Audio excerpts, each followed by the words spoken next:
Russia, allow me to say, it is not the only bully in town, as the late Ronald Reagan would have said with his alarming sincerity. Let me move now to the Caucasus. Caucasus, again, is extremely important, and I'm speaking mostly of the southern Caucasus. It's a volatile region. We just had a war there 3 years ago between Armenia and Azerbaijan. The Caucasus is a critical energy corridor, is a trade route. It affects the Black Sea environment, and Russia's reduced presence and Turkey's assertive role there is also a challenge. And on that challenge, again, I'm adding the European Union absence. You see discussions between the Azeris and the Armenians, but you don't see the European Union in any way participating in that dialogue. South, I'm going to our neighbor, Turkey. Well, I'm not going to speak for Turkey as a Greek means of defense. And I will not touch upon the issues you would expect me to touch upon. The casus belli, the Turco-Libyan memorandum, etc., etc. I will like to see Turkey through London's angle. I think everybody here would agree with me that Turkey maintains the warmest of relations with Moscow. It is a NATO member, but it has not imposed a single sanction on Russia. Exactly the opposite. Russian capital flows into the Turkish economy. Yet again, Turkey is regarded by many NATO capitals not as a difficult, special case partner, but as a vital partner in defense and security, which can be totally trusted. Well, I would propose a test to my friends in the United Kingdom. The basic question that I think needs to be answered is if the United Kingdom is sure that London and Ankara share the same viewpoint of the world, the same hopes, the same aspirations. So here's the test. We have artificial intelligence now. We could use it to produce two different photos of the world in 20 or 30 years' time.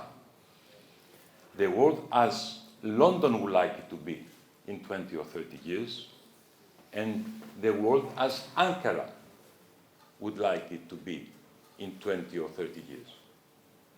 And please think how similar these two photos will be. Again, let us see. Cyprus, I think you know all about it. I will not spend more time on the unacceptable situation of a divided island, member of the European Union, with an occupied part by a third country. I would move south to the Middle East, Syria, Libya, Egypt, Sahel, Sub-Saharan Africa, Gaza, Lebanon. In Gaza, let us hope that the Trump plan could produce, finally, at least a lasting ceasefire, and hopefully, later on, a lasting peace. On Syria, we have another challenge there. Syria is calmer now, but not particularly democratic. The persecution of ethnic and religious groups, such as the Alawites, the Christians, the Druze, the clear survival of extremism, the very limited democratic experiment cannot allow us to think that Syria is on its way to normality. And I have to say the influence of third actors in Syria, and especially Turkey, could cause a great concern for us. There are rumors, for example, about a possible maritime delimitation between Syria and Turkey against international law and international law of the sea. That would create an additional problem in the region. From our side, Greece's side, what we're trying to do is help as much as we can Lebanon, and especially the Lebanese armed forces, because we believe that Lebanon could eventually become a success story, and that the Lebanese armed forces are the only functioning institution in the land. So we help them with material, we just send them armored vehicles, we send them helicopters, and we're trying to do our best to help them function in this country. I'm moving to North Africa.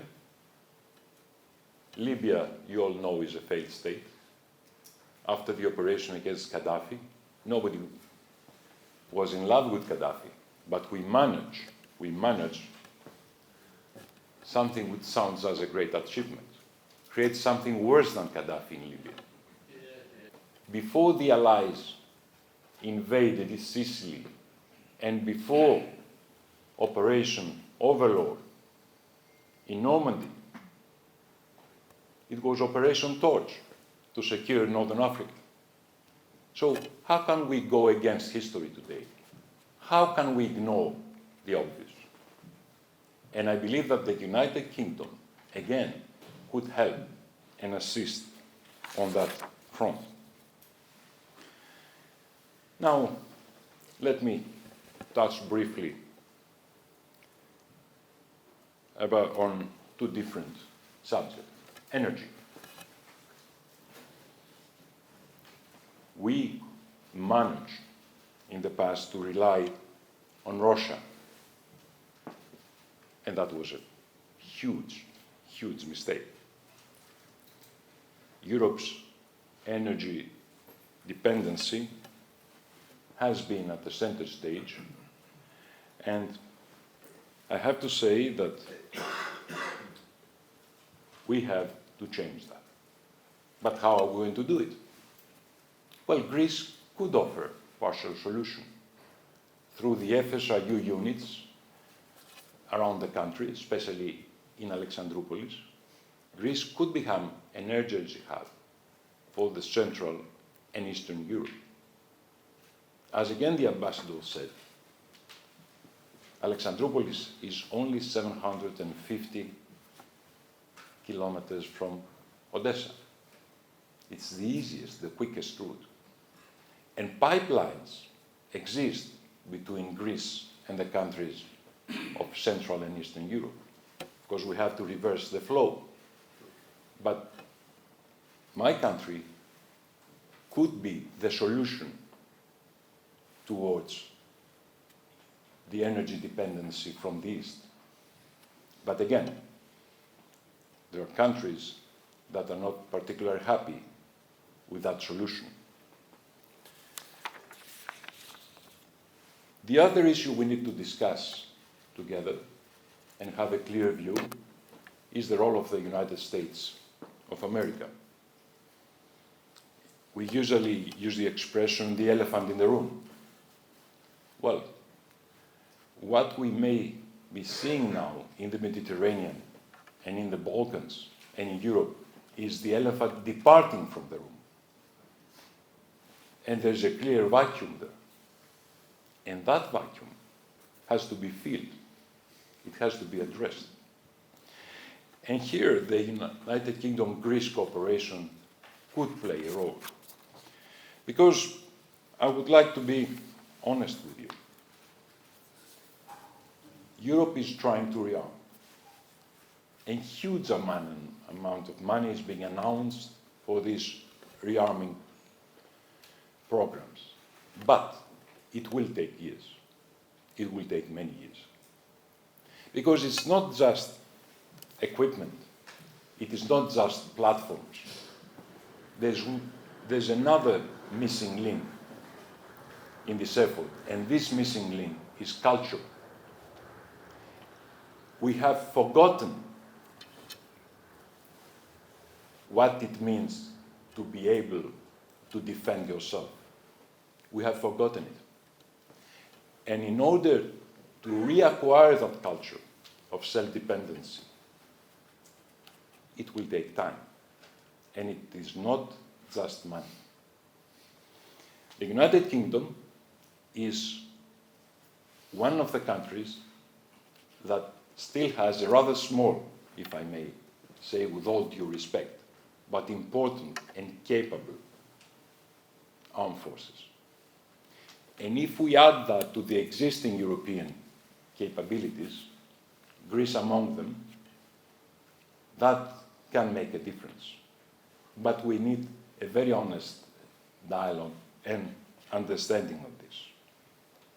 Also, the UK has a few unique advantages. A clear geopolitical understanding, an ability through its navy to play a role in the Mediterranean, and if I may say, beyond the Mediterranean, and also a substantial defense security cluster and an ecosystem with important universities, as this one, which could enhance participation in the AI revolution and in the huge transformation of the armed forces. So it is evident to me that between our two nations can be lots of sectors in which cooperation could be of crucial importance. And may I say that in this changing world, no state, however powerful, can confront the challenges alone. Well, earlier this week there were two articles, one by the French President Emmanuel Macron and another by my friend, my German counterpart, Boris Pistorius. Both articles shared a common denominator, that Europe was taken by surprise by the Russian invasion of Ukraine. It underestimated the threats of the modern world, and now it must try to accelerate its response as time is running out. So please, don't underestimate the challenges we are facing. And let us not make the same mistake twice. And if I may go back to history, history is telling us one thing that the United Kingdom knows very well, that the Mediterranean is not a border. It's a bridge. That has been its historical role. A bridge for trade, but also a bridge for tension. And we, Greece and the United Kingdom, could work and should work together in making all our European friends and partners understand that basic reality. Safeguarding freedom of navigation, upholding principles of international law of the sea. These are subjects that we could see eye to eye. Monday, I will visit the United Kingdom Maritime Operations Centre, a centre that monitors the state of play in key sea routes. This is, again, as I said before, something we should closely cooperate on. If I could show to you very clearly how Europe underestimates the need to employ assets in securing freedom of navigation, I'm referring to Operation Aspides in the Red Sea. Greece is the main contributor in this operation, which addresses the challenge presented by Houthis in the navigation and the access to the Suez Canal. The Suez Canal being one of the lifelines of Europe. Only 4 warships, out of I don't know how many hundreds of the European Union countries operate in the Red Sea. Greece gives 25% of the total of that fleet. I think the United Kingdom could help us explain the point to our European friends. And I would propose also another subject in which we could closely cooperate. I'm speaking about a trilateral, and here I will not be stating the obvious. I believe that it's time for Greece and the United Kingdom to cooperate with another emerging great power, India. We could work together, United Kingdom, Greece, India, in order to secure lines of navigation, and I think it would be extremely important if we manage to bring the Indian Navy in the Red Sea, where it operates today, but even north of the Suez Canal in the Mediterranean. Well, I think I have taken lots of your time, but I would like to take 2 more minutes to explain to you what we're doing in the Greek Armed Forces under the title Agenda 2030. This is a total transformation of Greece's armed forces. Greece is a small country. We are around 11 million, with rather a limited GDP, 230 billion euros. But yet again, we have oversized armed forces because we are facing a big threat by our neighbor. Our neighbor, and the threat is 10 times our size. So we have to improvise. By the Agenda 2030, we're changing everything in the Greek armed forces. Literally everything. Thank you. From the structure to the weapon systems. But what is more important is that we're trying to change the culture. An army is not trained to ask questions. An army is trained to obey orders, right? But unfortunately, by just obeying orders, you cannot survive in the modern warfare environment. So we're trying to teach the Greek armed forces, except from obeying orders, to start asking questions. What do I mean by that? We have created, for the first time in our history, an innovation directorate within the armed forces. And that innovation directorate has the duty to collect the questions that all army units, all officers ask on what they would need to address the challenges of the future. Let me give you a very solid and existing example. How do we address a challenge of a swarm of drones? In our particular case, of a swarm of Bayraktar 2 and Bayraktar 3 drones. What do we do?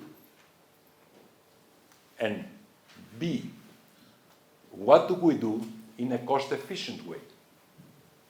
Because a simple answer would be, throw Patriot missiles against them. Great.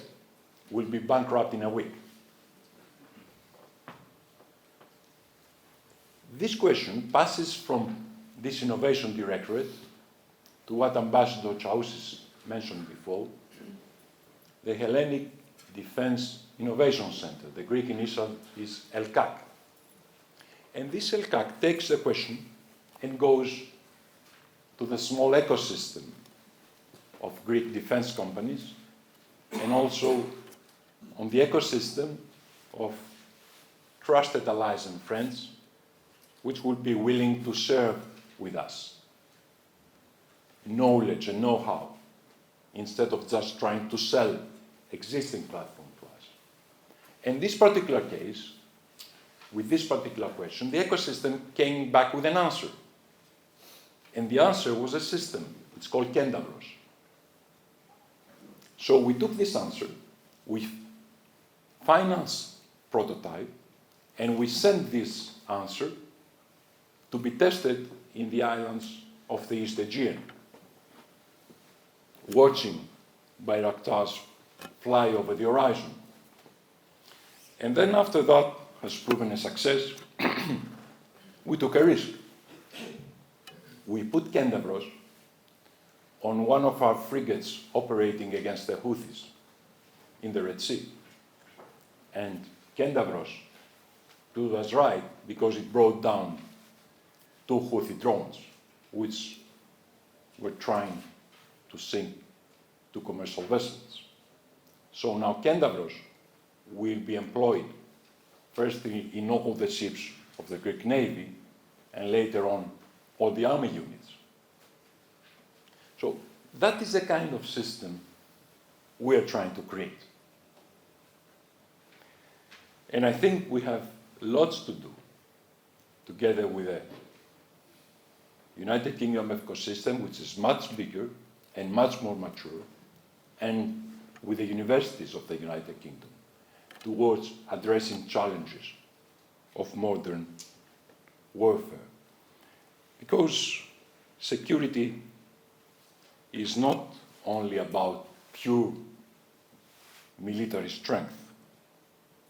And I believe that it is crucial that Greece and the United Kingdom expand their cooperation in research, in production, in technology. And funding is there. Funding is there. The United Kingdom provides funding, we provide funding, the European Union provides funding, NATO provides funding. Money here is not the question.